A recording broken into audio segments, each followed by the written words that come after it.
مرقة العظم من الأشياء المفيدة الصحية اللي ممكن تحضروها لشهر رمضان المبارك. كيعطي واحد القيمة غذائية كبيرة للشوربات ديالهم. كنحضروا واحد الكمية، كنديرهم في الثلاجة، كناخدوا واحد الجزء وكنضيفوا إلى الشوربات اليومية. كيعطيها واحد القيمة غذائية كبيرة. كنعرفوا طبعا مرق العظم غيعطينا الكولاجين. الكولاجين مفيد جدا للعظام، للبشرة، للجسم بصفة عامة، وأيضا كيعطي واحد الطعم رائع جدا للشوربات. غادي نجيب العظم بالنخاع الشوكي ديالو. عندي عظم بقري، سلقته واحد الربع ساعة. هنا مستعملة طنجرة الضغط الكهربائية. كنصفيه من هذا الماء طبعا، وكنغسل الطنجرة وكنرجع العظم إلى الطنجرة، وكنضيف له المنكهات اللي كتبغيو على حسب الرغبة.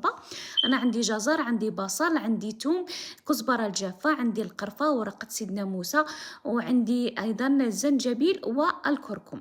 هاد المنكهات كتمشي مع أي شوربة. كنخليه تقريبا 4 ساعات. نسيت ملعقتين كبيرة من خل التفاح. ضروري من الخل، خاصة خل التفاح كيساعد على أن العظام تطرح هذيك الفوائد اللي فيها في المرق. من بعد نخليه واحد 4 ساعات، نطفي عليه ونخليه يبرد تماما، نحطه في واحد الاناء وندخلوه للثلاجه الى ان نحصل على هذا الشكل. طبعا نشوفوا الدهون غادي تطلع من فوق، غادي نحيدوها. ممكن تستعملوا الدهون اذا متاكدين من مصدر العظام. والكولاجين كنحطوا انا يا اما في اكياس، يا اما تحطوا في هذا الاناء ديال الثلج، وكتاخذوا واحد الكميه وتضيفوها الى الشربات ديالكم.